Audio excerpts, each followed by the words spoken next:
السلام علیکم ورحمۃ اللہ وبرکاتہ۔ سیرت النبی کا سلسلہ جاری ہے، تو آج ہم پڑھیں گے اللہ کے نبی صلی اللہ علیہ وسلم کا ایک گھاٹی میں قید۔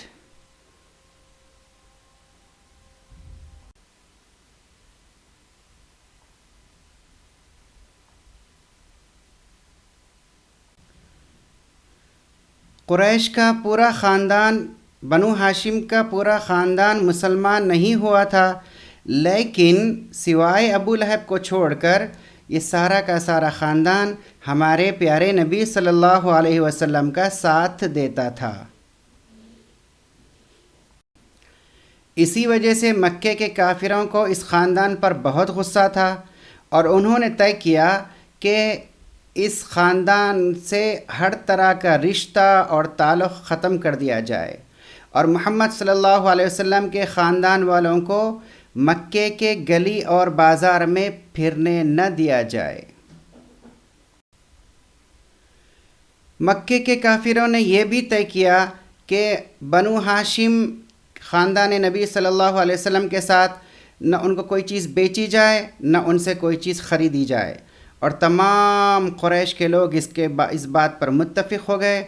انہوں نے ایک معاہدہ کیا اور اقرار کیا، پھر اس معاہدے کو کعبے کی دیوار کے اوپر لٹکا دیا گیا۔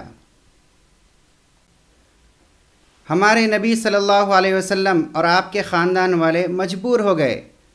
پھر مکے کے دو پہاڑوں کے بیچ میں ایک گھاٹی تھی، اس میں وہ لوگ جا کر رہنے لگے، اور پھر ان کو اس گھاٹی کے اندر قید کر دیا گیا۔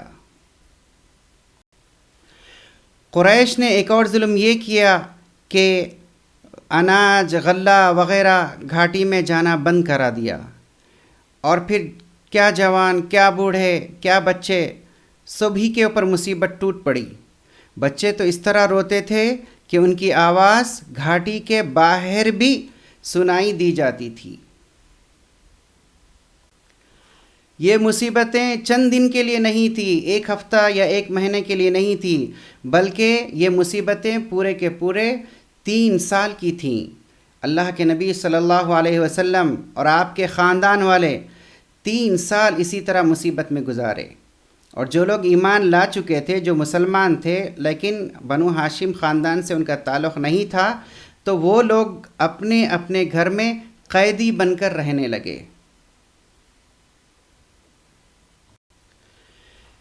لیکن ان مصیبتوں میں بھی ہمارے پیارے نبی صلی اللہ علیہ وسلم لوگوں کو اللہ تعالیٰ کی طرف بلاتے تھے، سچے اور پکے کلمے کی طرف، ایمان کی طرف بلاتے تھے، اور خاص طور سے جب حج کا مہینہ ہوتا تھا تو اس وقت کافر دشمن سے لڑنا حرام سمجھتے تھے، تو اللہ کے نبی صلی اللہ علیہ وسلم گھاٹی سے باہر نکلتے تھے اور لوگوں کو سچے پکے کلمے لا الہ الا اللہ محمد الرسول اللہ کی طرف بلاتے تھے، کامیابی کی طرف بلاتے تھے۔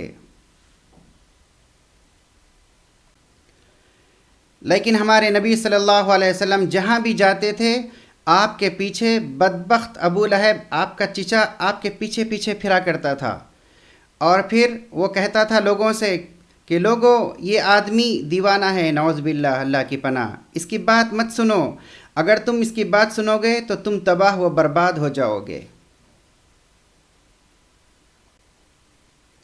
اب ہمارے آپ سے چند سوالات ہیں۔